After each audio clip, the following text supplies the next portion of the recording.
All right, man. Um, I know we talked a little bit before, but still, can you introduce yourself for the audience? Yeah, so my name is Connor Schoepp. I'm the Director of Applied Sports Science at Liberty University in Lynchburg, Virginia, and I'm also the Assistant Performance Coach for our men's soccer team. I've been here for 3 years. Just starting my third year here now, and then previously stops at the University of Pittsburgh, Mississippi State, the Arizona Cardinals, um, and then here. Nice, nice. So you work with basketball also? So I kind of have a bit of a dualship role where primarily I work with our men's soccer team from a performance standpoint, but from a sports science standpoint, I oversee all of it for all sports here at Liberty. So that Nice, includes basketball. nice, nice, nice.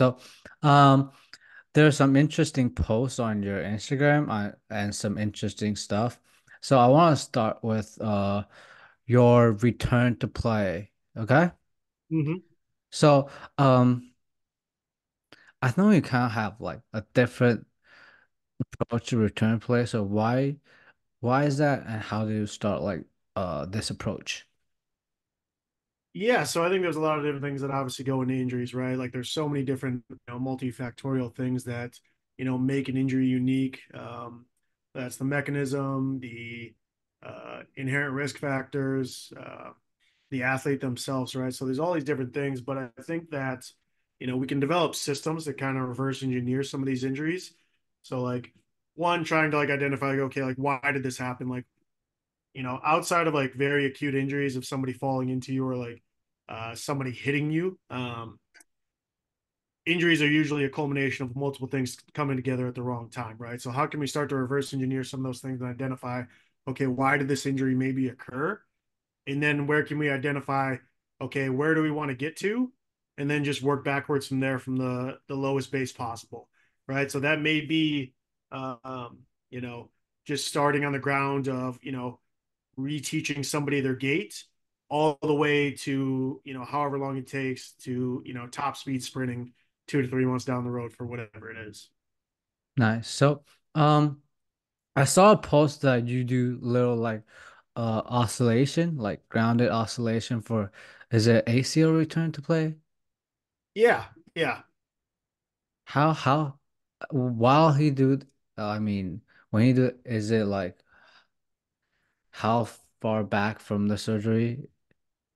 Yeah, so ACL specifically, that was something I actually took from Bouchek's Nader a while back of just this idea that, obviously if you work with athletes, you understand that, it's not oftentimes how much force they can produce, it's how fast they can produce that force and that neurological response and the ability to produce force at rapid rates.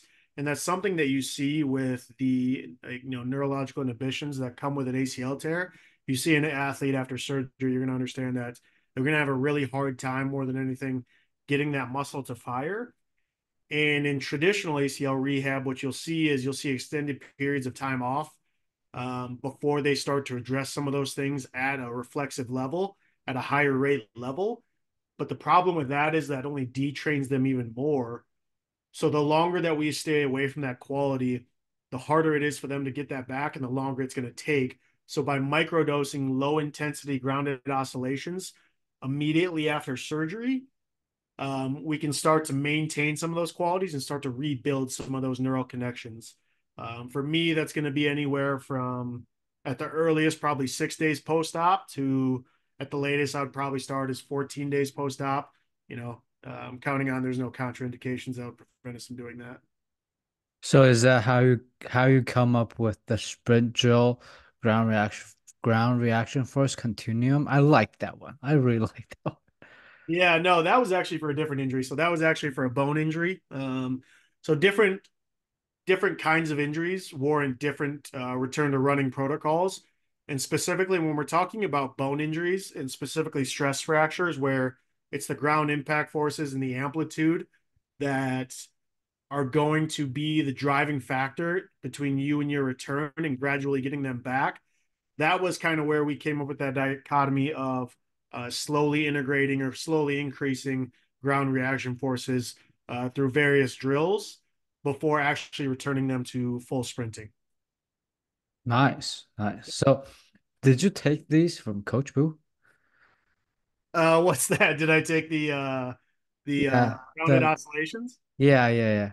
100% stole that from Coach Boo. Yes, he was definitely the one that you know, first kind of put me onto those at one of the presentations, I believe at CVAS Pittsburgh, I think back in like 2021, 22. Because Coach Boo was here like I think last month or two, and he also talk about like return to play. It's basically the same concept. I really enjoy his stuff. Yeah, I mean, I think he does such a great job of taking. He has obviously like a very different lens of performance and rehab as opposed to I think a lot of the other people in the field. But man, I think it's so simple. Well, it's so complex, but yet he does such a great job of making it simple and applying it to like real life scenarios as opposed to like, some of these people you just hear so much theory over and over again. Yeah. So the other thing that comes from like injury, no matter it's like bone, I think no matter it's bone injury, ACL, muscle tear, there's gonna be like, or even if it's a healthy athlete, there's gonna be asymmetry. So Mhm. can you walk me through that? How are you gonna deal with that? So dealing with asymmetry, so a lot of that's going to be interdependent upon the type of injury. But in terms of like gradually working them back, I would say like in terms of trying to kind of narrow the gap between, let's just say the left and right leg, right? Inherently after an injury, one of those legs is going to be greatly affected and is going to be way behind the other leg. All right. So initially, my initial thoughts are okay. One, what can we start doing on that injured leg to make sure that it doesn't get detrained? Two, can I start training the other leg to get some co-coordination, right? We know that if we train the other leg will continue to come back faster. Once we start to get to a point where we can start to integrate some of that injured leg back into, okay, we'll call it just like normalized training. I'll start adding in extra volume to that leg. And then hopefully at that point, we're at a point where we can start monitoring some of these things on the force plate.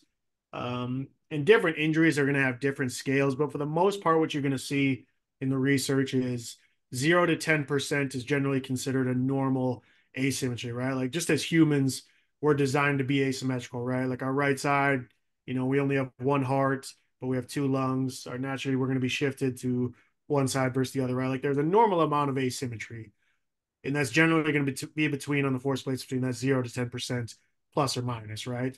Once we get into that 10 to 15%, okay, that's maybe a bit of a yellow flag. What is going on? A conversation we need to have. And then anything above that 15%, we know that we need to have some sort of intervention with that athlete.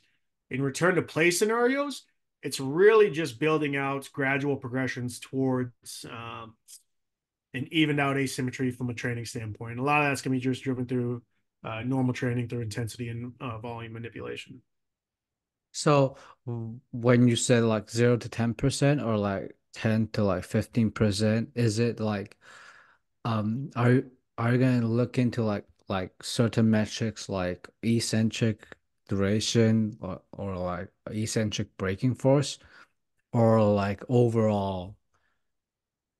Yeah, so it's a really good question. I think it's interdependent upon the injury. I would say, like from a general standpoint, the biggest ones that we're going to look at are impulse. So we're going to look at impulse from a braking standpoint and a propulsive standpoint. Specifically for return to play, we're also going to look at braking rate of force development. Now that one's maybe not as reliable or as consistent of a variable, but I think with enough tests over time, it becomes more and more reliable. Um, and then from there, we'll look at various other metrics, MRSI, jump heights, naturally. We'll look at landing, just because, especially in the return to play scenarios, to see if they're favoring one side or the other.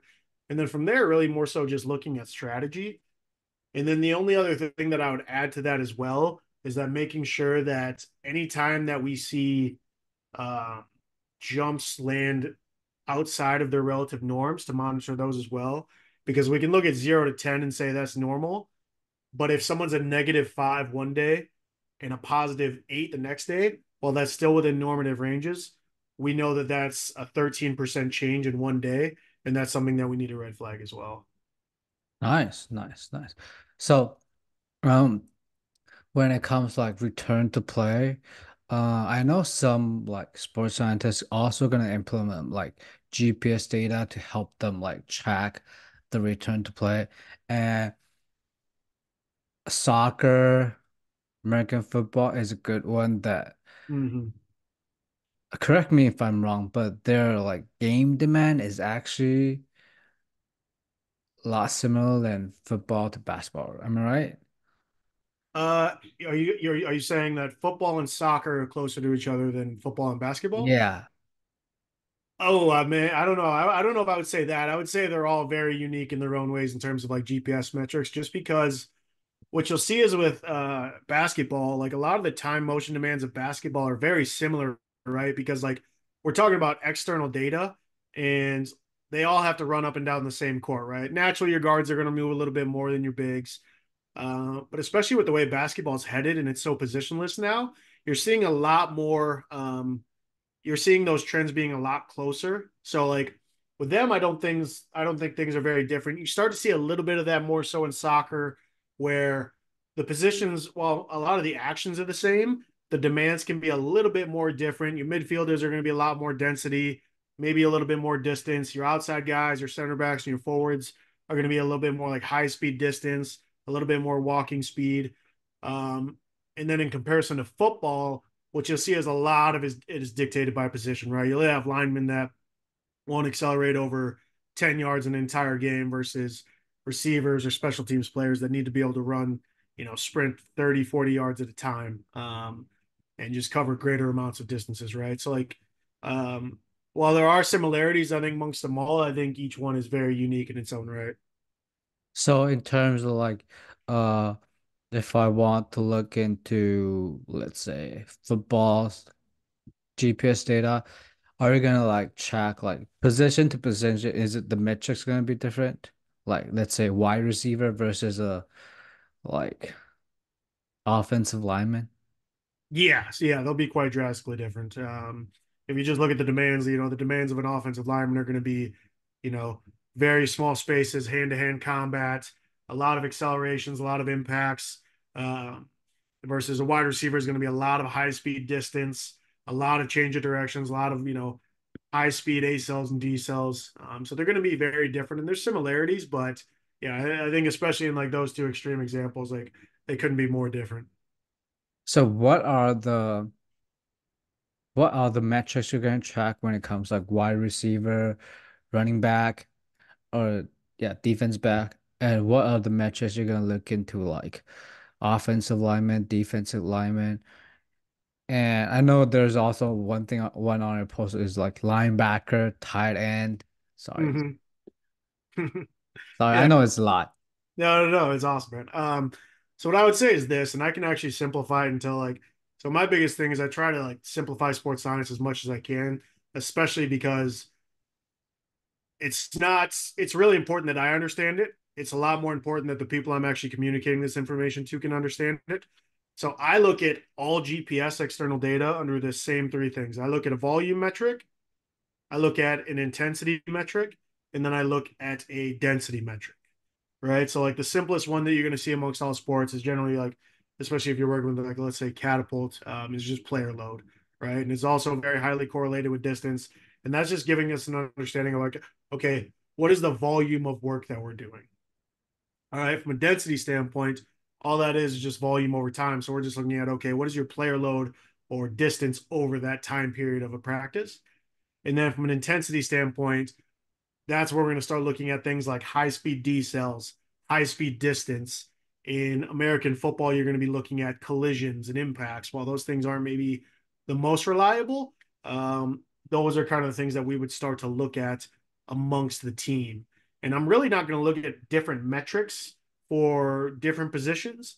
It's more so just going to be, I'm going to have the understanding of inherently this position group is going to be much higher in this category than this category, right? Like we got to be careful of like that's where like you have to be careful of comparing different position groups to different position groups because if you were to look at let's say linemen comparison to receivers, you would think that the linemen just stood around and did absolutely nothing all day, which they probably end up doing more work than anybody. So you have to be very careful about how you interpret that data and understand that it's N equals one, right? So you're not working with one team made up of 100 people. You're working with 100 individuals that are all responding to training differently and performing different training demands. So, does that mean that when it comes to return to play athletes, the metrics are going to be the same? The metrics that we'll look at will be the same. Now, the demands that we work them back to and prepare them for are going to be different. So, let's say a wide receiver coming Yeah. back from a ACL tear can walk me through the return to play process. I'm sorry. So, do you want to like the whole thing, or do you just want from a GPS standpoint? Um, let's do a whole thing. I know it's a Do big the one. whole thing. Yeah. Okay, I'll try to give you. This is it'd be a long one, but No, I love it. I'll give you the spark notes for sure. So I would say is with this, right? So we have the injury occurs, right? So this is phase zero. This is what I would consider pre-op. All right. So pre-op, we are gaining greater insight. Okay, how did the injury happen? Was it field turf? Was it grass? Was it contact? Was it non-contact? What is the athlete's training age? What is their training history? Do they have a history of ACL tears or any other sort of injury that could be indicative of this? There's so many different things that go into this, right? So we're trying to collect all this information. We're communicating to the rest of the interdisciplinary team, right? So we're talking to psychology, we're talking to the sport coaches, we're talking to nutrition, we're talking to sports medicine, we're talking to performance, sports science, right? We're getting everybody on the same page, and we're coming up with a plan to get this athlete back to a heightened level of preparedness, right? We're trying to get the swelling down. We're trying to normalize gait. We're trying to limit inflammation. And we're just doing a lot of pre-op, right? So we're trying to prepare them, get under or get addressed to some of these neural inhibitions. That's when we'll go under the knife, right? So they'll have surgery. Surgeon will pick a graft, hamstring, quad, patellar tendon, allograft, whatever it is. Then that would put us into phase one. Okay. So once we get into phase one, that's generally just going to be isolated rehab with a gradual introduction back into normalized training. So from a training standpoint, all we're doing is we're training the available three limbs. We're hitting the core. We're hitting the pillar. We're starting to get the athlete's feet back in the ground. Our biggest priorities right now are motor control. So can they get that quad to fire? Can we start to restore some of that range of motion? And then can we start to reduce the pain, manage the swelling, and the scar healing, right? So if we can hammer those things right now, that's going to set us for a greater return later on down the road. Once we feel like the athlete is in a good spot, we can progress them to phase two. And there's a bunch of different exit criteria and benchmarks for each phase that the athlete has to meet before they can move on. But once they get to phase two, we can really start to get into some normalized training. There, we're looking at really just basic movement patterns, squats, hinges, lunges, pushes, pulls. And it's at a low enough intensity where we can do those every single day.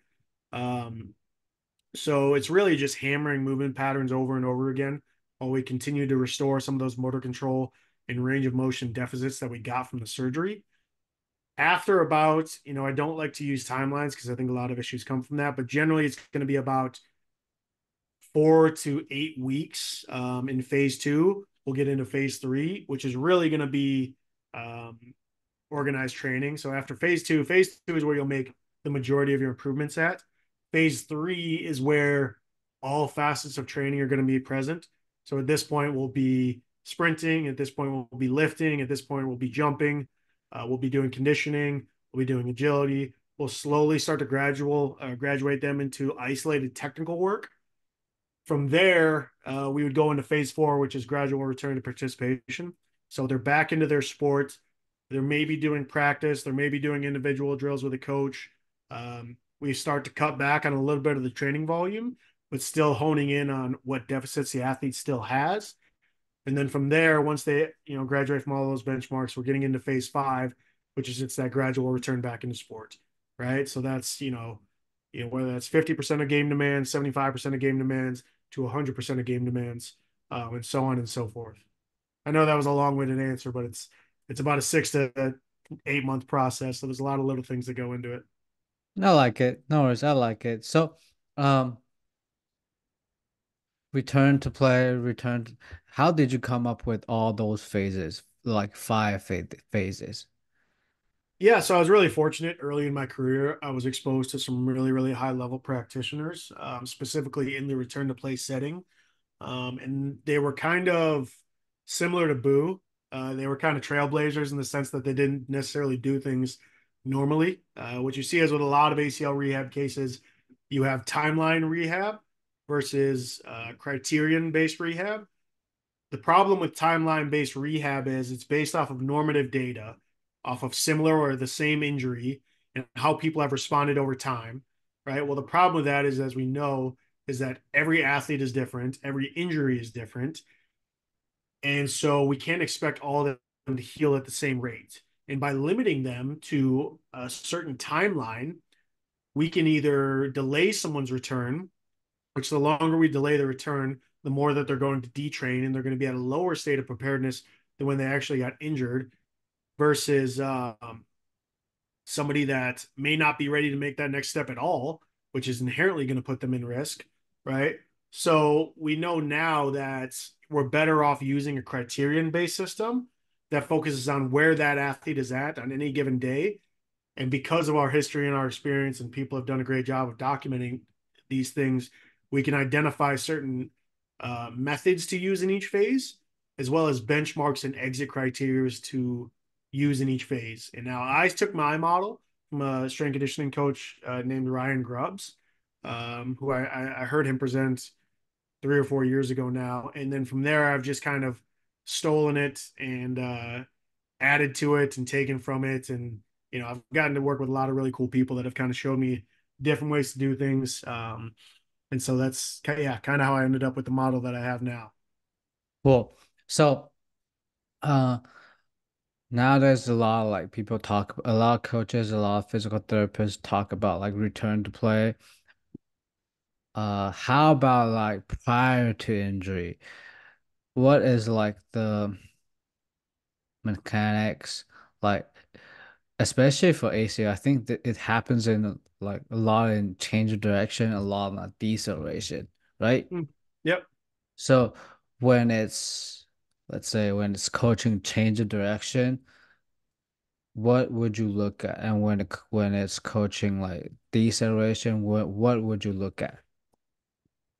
Yeah, so I think, performance as a whole is such a global aspect of like there's so many different things that go into it, right? Like we could look at that on like the global scale of like first before we even start getting into change of direction and deceleration, okay, like do they just move well?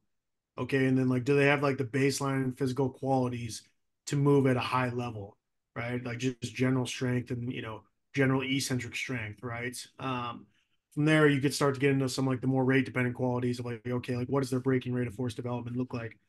Specifically, if we're talking change of directions and decelerations, though, things that I'm going to look at. So we'll start out lateral gates. So like shuffling, for example, right? I want to know, okay, can they maintain posture? Do they lower their center of mass? Do they push or do they pull with their legs, right? Meaning, are they pushing the ground away and actually projecting their center of mass? Um, or are they just reaching with that front leg and pulling themselves forward, right? So, like, those are some of the big rocks for me. Can they pronate and supinate at the foot, right? From a deceleration standpoint, I would say, can you lower your center of mass? Can you maintain an upright posture? Um, can you come to balance at an efficient time? And then just can you come into flexion, right? Like, do you have the physical qualities to actually decelerate um, and then come back out of that flexion? So the ability to fold and unfold. Cool. So, from change direction, deceleration, um, you mentioned like push and pull. Here's a thing I'm like confused sometimes. Like strength and conditioning coaches or performance coaches, they're gonna talk about like push, push, push. But when you look at like how uh coaches, I think like more tactical, like basketball coaches, they're gonna feel like pull your leg, pull Mm-hmm. your leg. So uh is it a push-pull thing or is it So I think there's different camps on it. And I've seen people teach it both ways. Okay, so like I know like Lee Taft is a movement coach that is really really good that I respect a lot. That teaches it a push with the rear leg and an open up and pull with the front leg, right? So that's one way to do it, right? And I think the good thing about that is you get a lot of hamstring involvement through that pull as opposed to keeping that foot closed and pulling with the groin. To me, I think that's where you'll see certain athletes. You'll see certain athletes start to have some groin and hip issues. Versus you'll see other people who will, coach things very push based and they want to keep that lead leg right under their center of mass.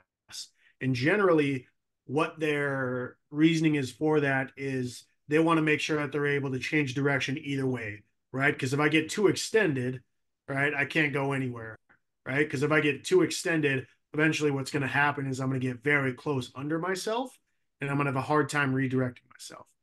Now, which one is right? I'm not sure that there's necessarily a right answer. I think the anthropometrics of the athlete and the anatomy of the athlete are going to drive movement solutions.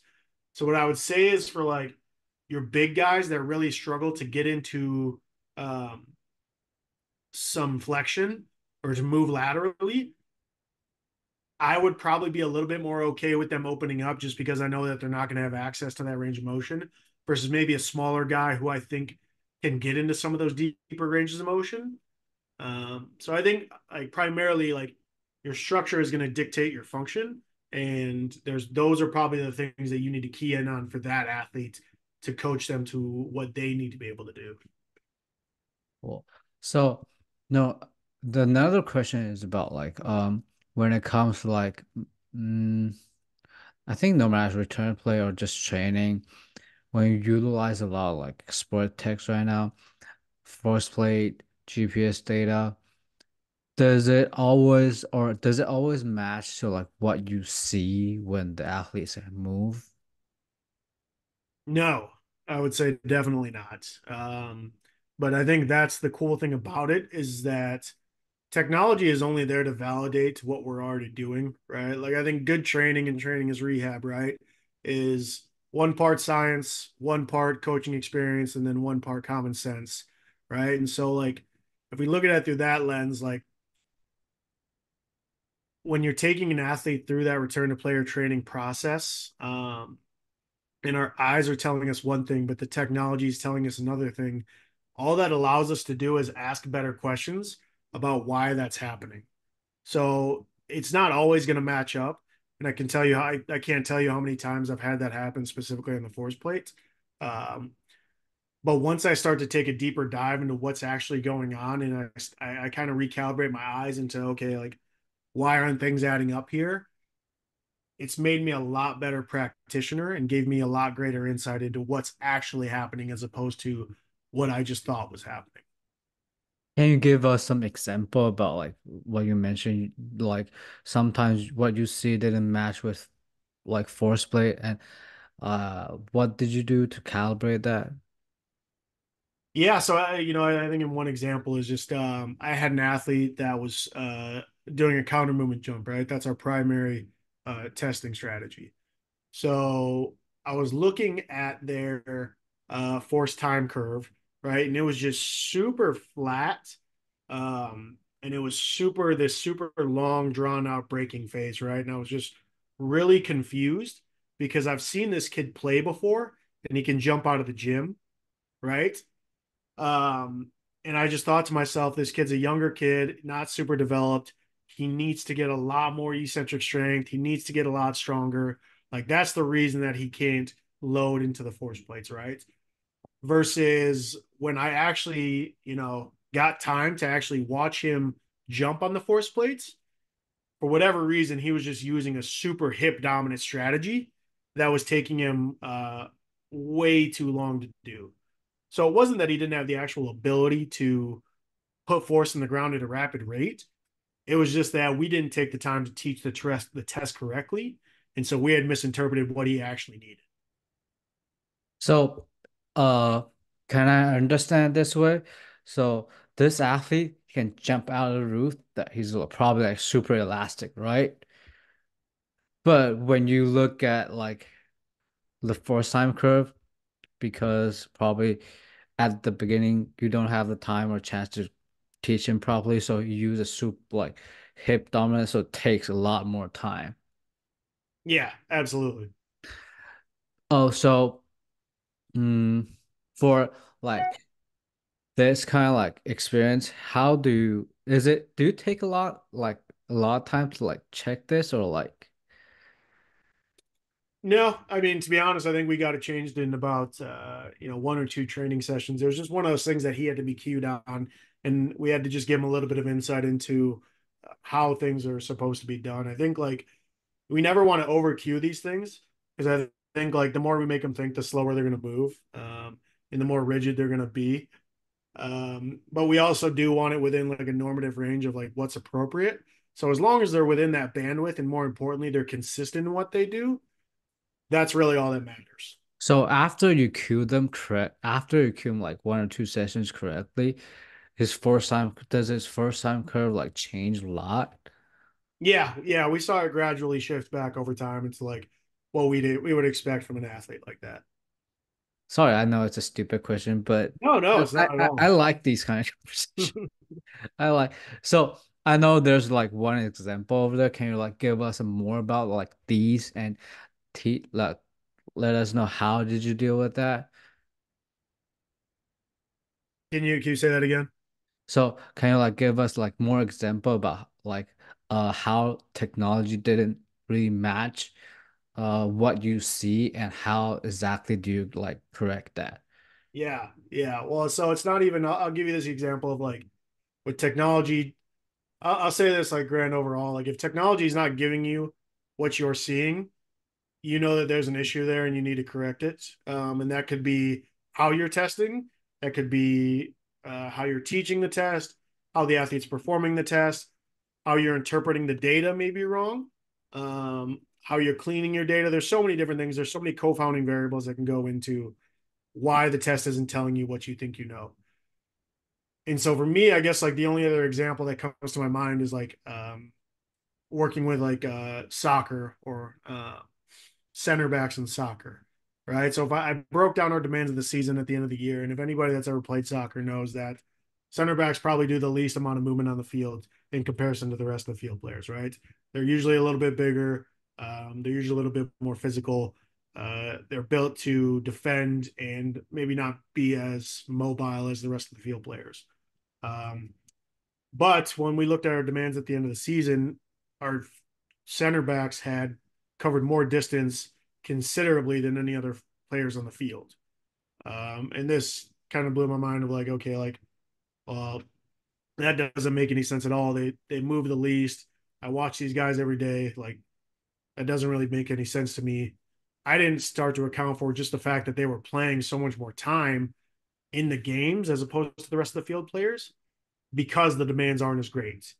So we had to kind of recalibrate. Okay, like while their demands are necessarily higher in terms of distance, we need to be able to have the insight into, okay, we know from our experience that it's not as great as maybe would say that same distance for a different position player. Right. So I think more than anything is just being able to create mental models and understand what we're actually looking at.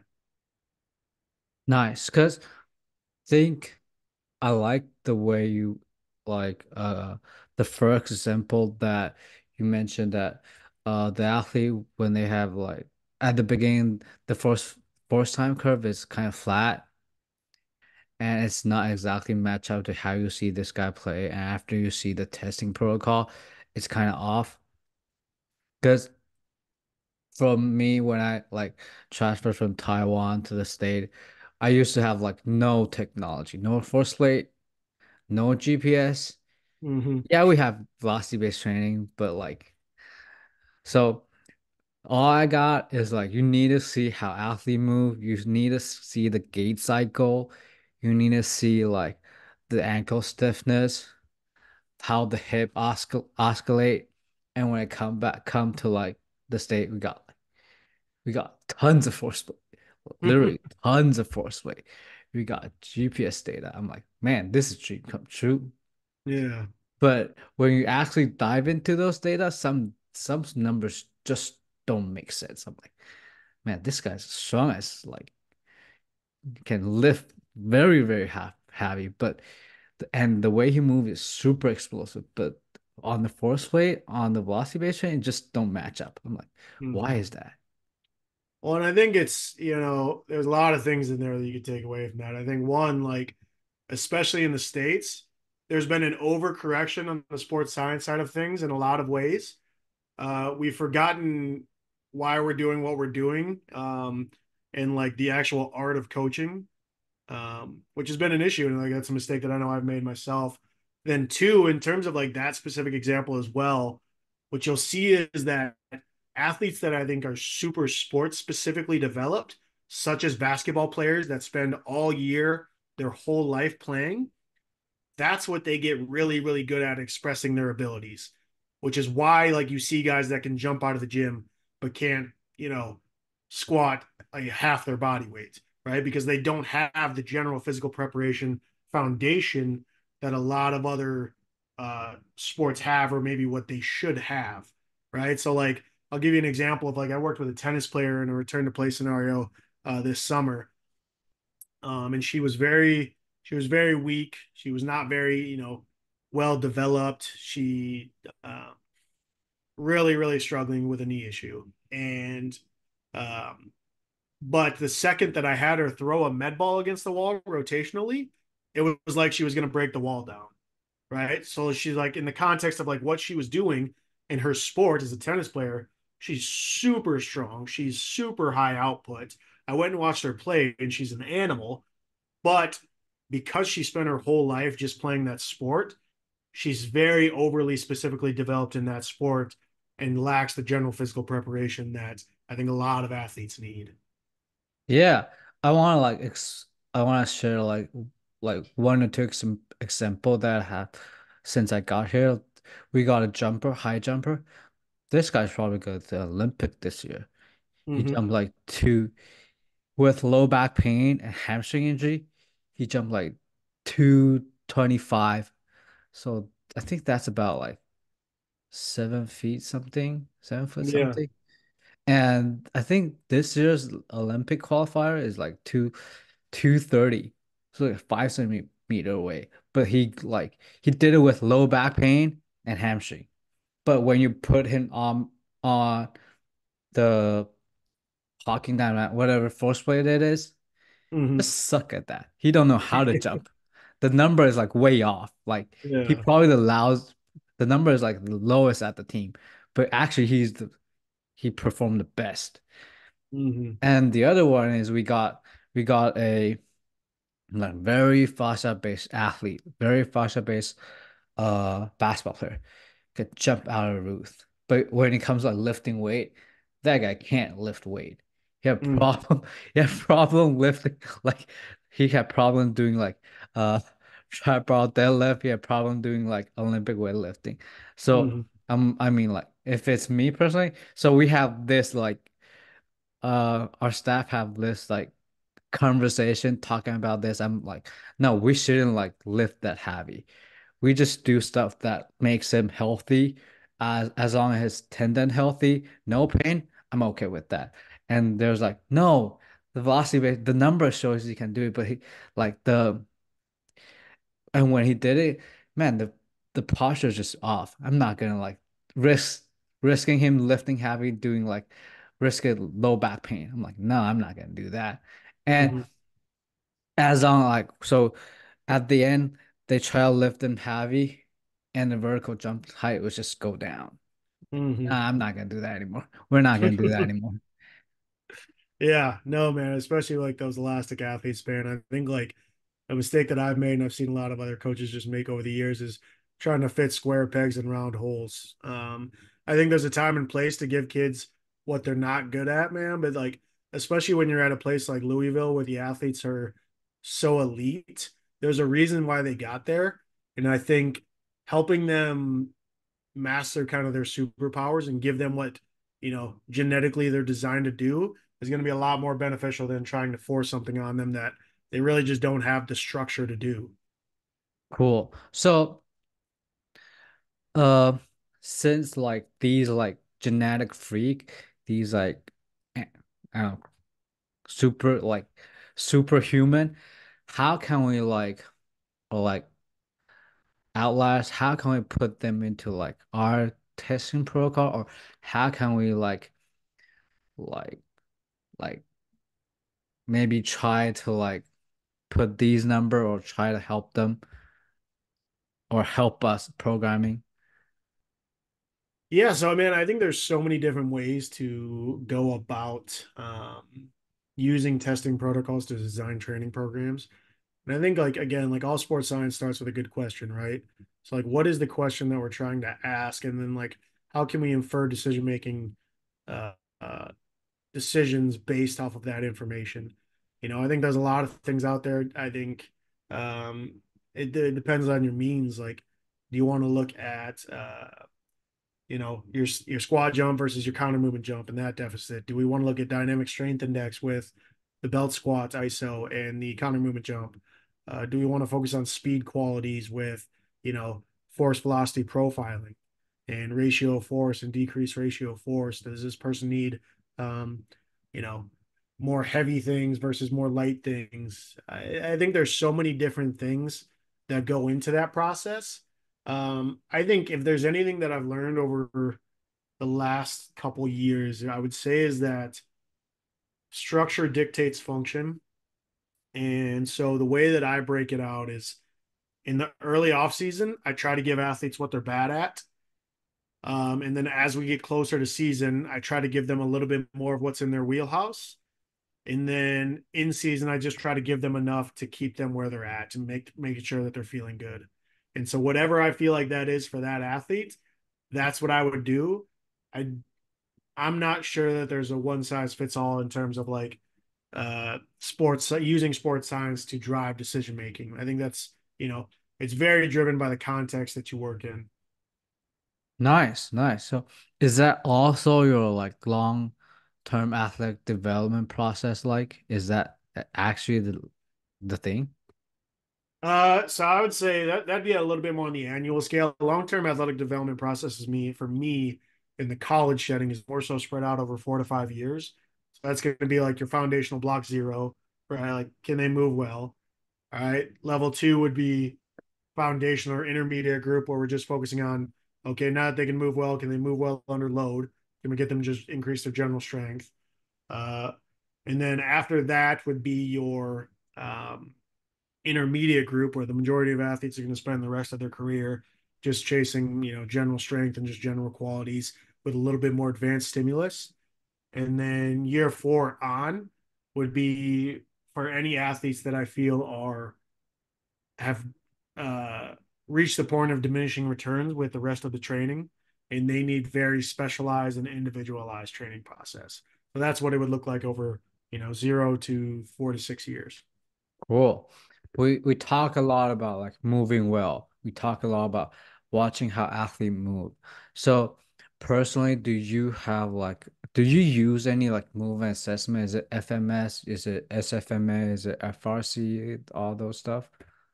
Yeah, so I have a table assessment that I do. So I get the athletes on the table and I grade athletes from zero being normal range of motion, -1 being lax range of motion, and then +1 being excessive range of motion.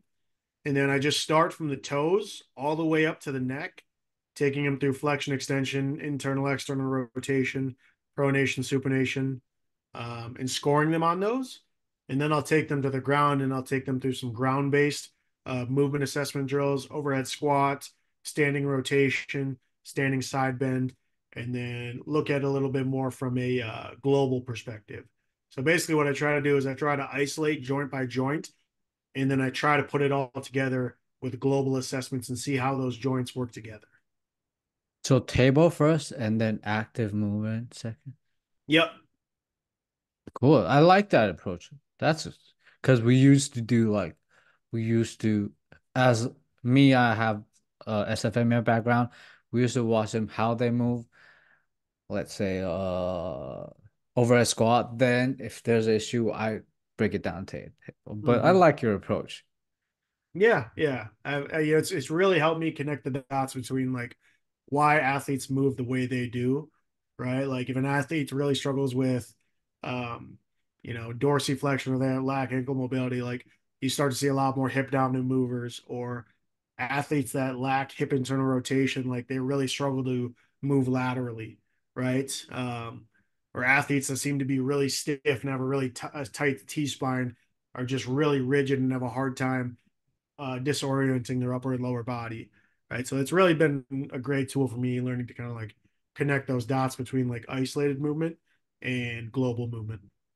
Cool, cool. That's basically all the question I have for you today. So for those who are interested in what we're talking about today, where can they reach out to you?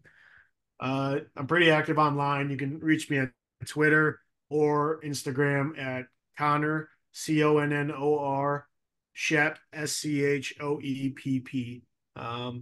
And I'll get back to you if anyone ever wants to reach out. Cool. I'm sorry if my question is like, I feel like you're super smart, but I don't feel like my question is good enough. I'm sorry about that. Oh no, no, man, not at all. I thought those were actually all awesome questions. I thought it was great.